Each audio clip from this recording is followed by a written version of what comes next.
All right, today we are peeling back the skin on one of art's most visceral, most powerful, and let's face it, most deeply human subjects, flesh. It's going to be a raw, sometimes bloody journey, and I promise it's going to change the way you look at the human form in art forever. So let's start right here. What you're looking at is a dress made from 50 pounds of raw beef, all stitched together. And as it sat on display in the gallery, it started to cure, to dry out, to decay. It's unsettling for sure, and it really makes you wonder, what is the point of something like this? Is it just trying to shock us? Well, the title, Vanitas, Flesh Dress for an Albino Anorectic, definitely hints at ideas of vanity, aging, and our brutal beauty standards. But to really get it, to understand its power, you have to realize that this idea, it's not new at all. Now, this wasn't just some modern art stunt. Using flesh in art, whether you're painting it on a canvas or literally wearing it as a garment, has roots that go way, way back to the very dawn of human creativity. This dress, it's just the latest chapter in a very, very old story. So let's follow this bloody thread and trace it back through art history. We're going to see how our relationship with our own bodies has been captured, questioned, and confronted by artists for thousands of years. You know, the art historian Dr. Udo Glantz really nailed it when he said, "Flesh draws its partly bloody trail through all of art history." And he's right, from prehistoric caves to modern galleries. It's this constant, powerful symbol for life, death, faith, power, you name it.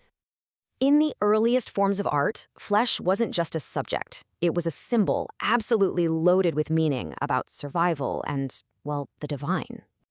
And you can see this split perfectly right here. On the one hand, you have the Venus of Willendorf.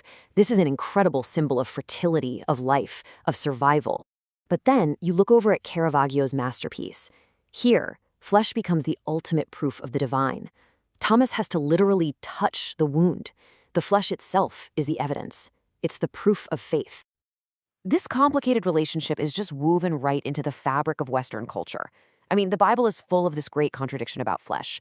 It's the source of our weakness, our sin, our mortality, but it's also the very medium God chose for incarnation. It's the vessel for the divine here on earth, so it's both our curse and our connection to something holy. And artists became obsessed with capturing this. I mean, truly obsessed. They even developed a special term for it, incarnate. The ability to paint realistic, living, breathing skin was the ultimate test of an artist's skill. They knew something crucial. Without believable flesh, there's no humanity in the art. There's no story, no life. But getting that incarnate perfect, that took more than just a good eye and a steady hand. See, to truly understand how to paint the body, artists had to figure out what was going on underneath the skin. And that meant breaking some very serious rules. During the Renaissance, this incredible wave of scientific curiosity just swept through Europe. And artists like Leonardo da Vinci weren't just artists, they were scientists. He was secretly dissecting human corpses, which was totally forbidden by the church at the time, to create the first truly accurate drawings of human anatomy.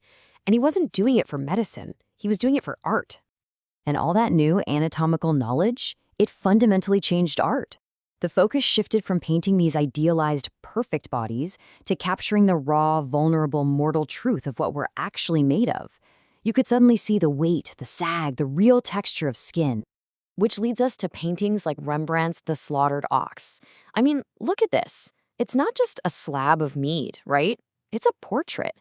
Rembrandt treats his carcass with the same gravity he'd give a human subject, and it becomes this powerful, unflinching metaphor for mortality. Art was now looking at flesh with the cold, hard eye of a scientist. So, for centuries, the goal was to depict flesh as realistically as you possibly could. But then the 20th century hit, and everything changed. Artists made this radical leap. They started thinking, why just paint flesh when we can use flesh itself? And you can see that radical shift right here. On the left, you've got your classic Dutch still life, a beautiful painting of meat that acts as a symbol. But in the 20th century, artists started using actual meat. Suddenly, the symbol and the subject became the exact same thing. The raw material is the message.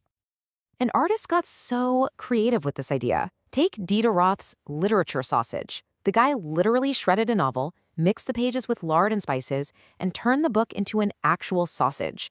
His point was that culture shouldn't just be an intellectual thing. We should physically digest it, make it a part of us. And some people push this concept to its absolute extreme. In his Orgy Mysteries Theater, the artist Herman Nitsch used actual animal carcasses and just vast quantities of blood in these elaborate ritualistic performances.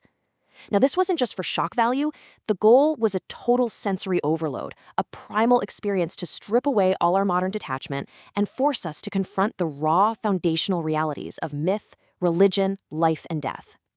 Okay, so you go from using animal flesh as a medium, and from there, it's just one short, logical step to the final frontier, right? The artist's own body. And this is the ultimate conclusion of our bloody threat. The artist stops using some external material and instead turns the gaze inward. They make their own body the canvas, the sculpture, the statement, completely dissolving the line between the creator and the creation. And this is where you get some of the most iconic and, yeah, controversial pieces of performance art. Jean Juan wore a suit made of raw meat, like a second skin of pure muscle, to talk about male power and identity. We see Jonna Sturback's dress again, but now we get it. It's a commentary on the female body. And of course, there's Lady Gaga's famous meat dress, which she said was a political statement about human rights. This whole exploration of our flesh, it doesn't even stop at death. Gunther von Hagen's Body Worlds exhibitions display real, preserved human bodies in these artistic poses, totally blurring the line between a science museum and an art gallery. And the argument from the exhibitors is actually pretty profound. They say the preserved body isn't the art. The art is the human body itself, the life it lived, the form it took. The exhibit, that's just the frame.